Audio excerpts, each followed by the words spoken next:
Morning students.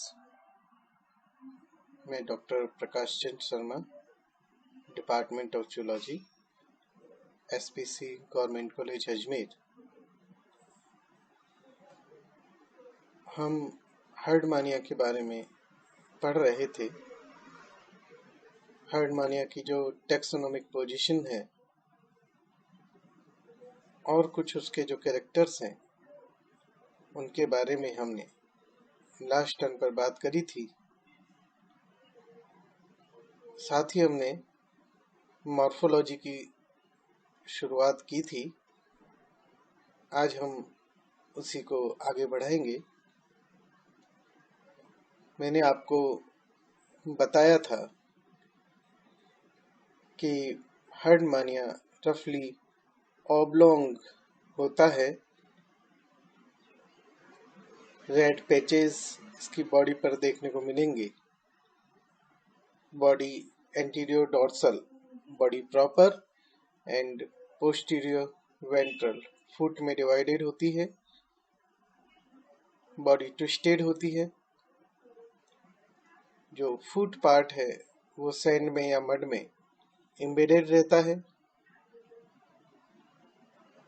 मैंने बताया था आपको कि एंटीरियर एंड पर ब्रैंकियल साइफन और एट्रियल साइफन होते हैं, जिनके ऊपर क्रमशः branchial aperture and atrial aperture मौजूद होते हैं।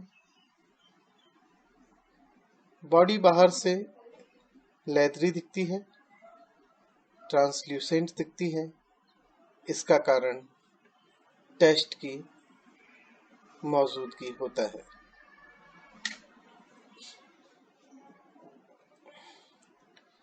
सबसे पहले अब हम जो बॉडी प्रॉपर है उसके बारे में जानकारी ले लेते हैं। बॉडी प्रॉपर, जैसा मैंने आपको बताया कि एंटीरियर डोर्सल जो हाफ है वो बॉडी प्रॉपर कहलाता है। बॉडी प्रॉपर में अगर आप इसको ये कहें कि ये डिस्टल फ्री पोर्शन है बॉडी का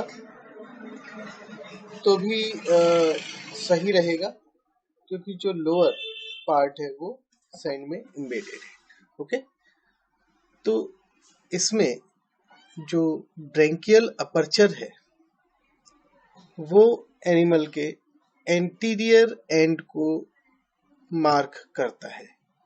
तो अगर हम ये बोलें कि एंटीरियर कहाँ है, एंटीरियर एंड कहाँ है, तो वो ब्रैंकियल अपर्चर जो है वो एंटीरियर एंड है।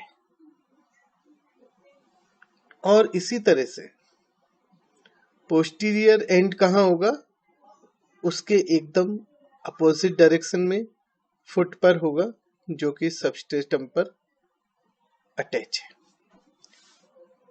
साथ ही साथ जो एट्रियल अपर्चर है वो मार्क करता है एनिमल की डॉर्सल साइड को। तो जो एंटीरियर ब्रैंकियल अपर्चर और एट्रियल अपर्चर के बीच का हिस्सा है वो डॉर्सल साइड है, जो कि बहुत लिमिटेड होती है। तो काफी लिमिटेड आपको डॉर्सल साइड देखने को मिलेगी, जबकि अपोजिट जो साइड है वो काफी एक्सटेंसिव देखने को मिलेगी और उसमें से काफी हिस्सा सबस्ट्रेटम पर आपको अटैच देखने को मिलेगा। ये दोनों जो अपर्चर हैं वो शॉर्ट प्रोटूबरेंसेस होते हैं, बॉडी के ऊपर उभार होते हैं, जिन्हें हम ब्रेंकियल एंड एट्रियल साइफन कहते हैं, उनके ऊपर मौजूद होगी। और फुली एक्सटेंडेड स्थिति में जो एट्रियल साइफन होता है वो ब्रेंकियल साइफन से लंबा होता है। एक और चीज याद रखिए, बड़े साइज के एनिमल में, फुल लेंथ के एनिमल के अंदर ये एट्रियल साइफन करीब 1.5 सेंटीमीटर लंबा और ब्रेंकियल साइफन केवल 1 सेंटीमीटर की लंबाई तक का हो सकता है। एक और खास बात आपको जो देखने को मिलेगी वो ये है कि जो एट्रियल साइफन है वो हमेशा ऊपर की तरफ यानी कि अपवर्ड डायरेक्टेड होता है, और इसी कारण से जो एट्रियल पोर है वो ऑलवेज ऊपर की तरफ अपराइट देखने को मिलेगा।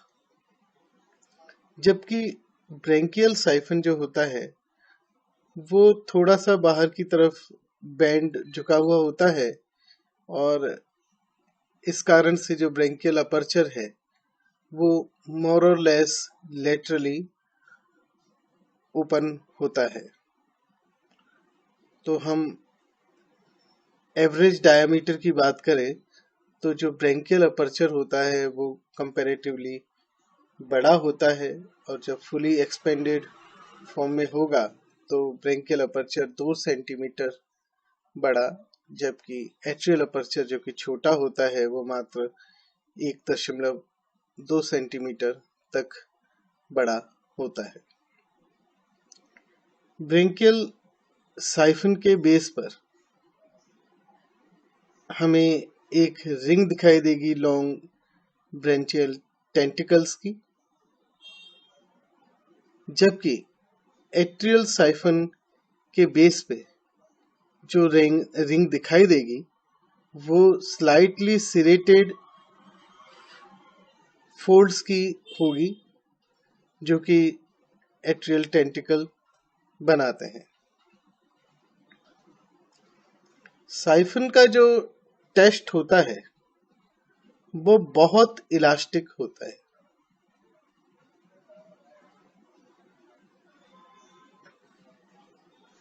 और इस कारण से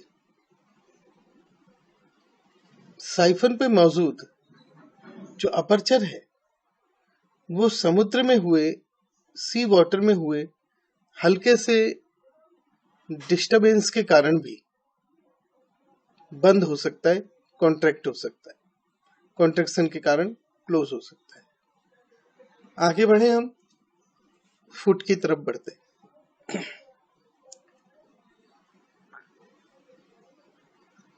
फुट की जो कैरेक्टरिस्टिक है वो सबस्ट्रेटम के नेचर के आधार पे आपको थोड़ी बहुत वेरी करती हुई दिखेंगी। जहां पर एनिमल निवास कर रहा है उसके सबस्ट्रेटम की परिस्थितियों के आधार पे, नेचर के आधार पे आपको फूट में अंतर देखने को मिलेगा। जैसे कि अगर सबस्ट्रेटम फाइन सैंड का बना हुआ है तो ऐसी स्थिति में जो फुट होगा वो ओवल शेप का होगा, उसकी जो स्किन है या सरफेस है वो स्मूथ होगी, और टेस्ट कंसिस्टेंसी में हार्ड नजर आएगा।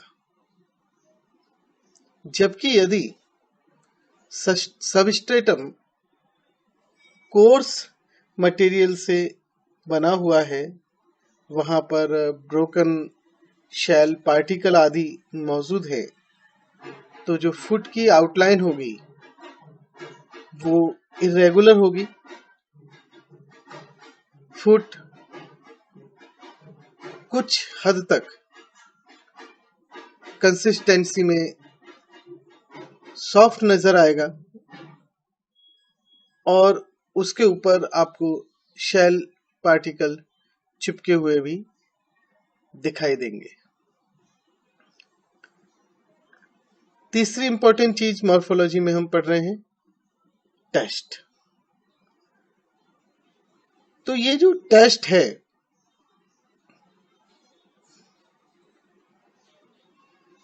उसके अंदर आपको क्लियर मैट्रिक्स दिखाई देगी जिसमें ये एम्बेडेड होता है। कई प्रकार की सेल्स दिखाई देंगी, इंटरलेसिंग फाइब्रिल्स दिखाई देंगे, कैलकेरियस स्पिक्यूल्स इसके अंदर होंगे, साथ ही साथ ब्रांचिंग वेस्कुलर वेसल्स भी होंगी। ये टेस्ट ट्यूनिसिन नाम के एक पदार्थ का बना हुआ होता है जो कि सेल्यूलोज के जैसा होता है। तो हर्डमानिया और जितने भी ट्यूनिकेट्स हैं जिनकी हम बात कर रहे हैं, नाम ही ट्यूनिकेटा इसलिए पड़ा क्योंकि इनके ऊपर ट्यूनिक या टेस्ट मौजूद होता है जो कि एक लेदरी ट्रांसल्यूसेंट टेस्ट है जिसे हम ट्यूनिक भी कहते हैं, जो ट्यूनिसिन के जरिए बना हुआ होता है। और ये ट्यूनिसिन जो होता है वो प्लांट्स में पाए जाने वाले सेल्यूलोज के जैसा होता है। और याद रखिए कि जो फूड है वो पूरी तरह से टेस्ट का ही बना हुआ होता है। ये न केवल रिसेप्टर के तौर पे काम करते हैं, ऑर्गन के तौर पे काम आता है, बल्कि ये रेस्पिरेटरी ऑर्गन के तौर पर भी काम आता है। 4 से लेकर 8 मिलीमीटर इसकी थिकनेस होती है टेस्ट की। और अगर हम एम्ब्रियोनिक ओरिजिन के हिसाब से देखें तो इसका ओरिजिन आपको इक्टोडर्मल देखने को मिलेगा। टेस्ट में मैट्रिक्स भी है जो कि जिलेटिनस होती है। असल में जो टेस्ट का अधिकांश पार्ट है जिसमें बाकी चीजें एम्बेडेड हैं वो मैट्रिक्स है जो कि जिलेटिनस होती है और ट्यूनिसिन पॉलीसेकेराइड की बनी हुई होती है। अगर हम सेल्स की बात करें जो टेस्ट में पाई जाती हैं तो ये सेल्स मीजोडर्मल ओरिजिन की होती हैं जो कि बाद में टेस्ट में माइग्रेट कर जाती हैं। 6-7 विभिन्न प्रकार की सेल्स आपको देखने को मिलेंगी। Large eosinophil, small eosinophils cells, small amoeboid cells, granular cells, round vacuolated cell, nerve cell with several processes, and finally squamosal epithelial cell. इसके अलावा आपको फाइन नेटवर्क इंटरलेस्ड फाइबर्स का भी देखने को मिलेगा जो कि स्मूथ मसल फाइबर से रिजेंबल करते हैं। इनमें आपको ब्लड वेसल्स देखने को मिलेंगी जिनके ऊपर के हिस्से में वेस्कुलर एम्पुली मौजूद होती हैं। ये बल्ब लाइक डायलेशन है जिन्हें हम वेस्कुलर एम्पुली कहते हैं। और इसी कारण से टेस्ट पे जो आपको जगह जगह रेड डॉट्स दिखाई दे रहे हैं, ब्राइट रेड पैचेस जो दिखाई दे रहे हैं, वो इन्हीं एम्पुलीज के कारण आपको दिखाई दे रहे हैं। ये ब्लड का ट्रांसपोर्ट करती हैं और इस तरीके से ये टेस्ट तक फूड प्रोवाइड कर रही हैं। एक्सेसरी रेस्पिरेटरी ऑर्गन के तौर पे भी काम कर रहे हैं। ये रिसेप्टर ऑर्गन के तौर पे भी काम करते हैं। इसके अलावा आपको कई प्रकार के स्पिक्यूल्स देखने को मिलेंगे जिसमें कैलकेरियस स्पिक्यूल्स हैं मुख्य। इसके अलावा आपको माइक्रो स्क्लेयर्स, मेगा स्क्लेयर्स जो स्पिंडल शेप या पिपेट शेप होते, ये उसका आगे डिवीजन है। इनके बारे में आगे हम डिटेल में देखेंगे। नेक्स्ट टर्न से हम अनाटमी शुरू करेंगे। आज का टॉपिक में यही समाप्त करता हूँ। धन्यवाद।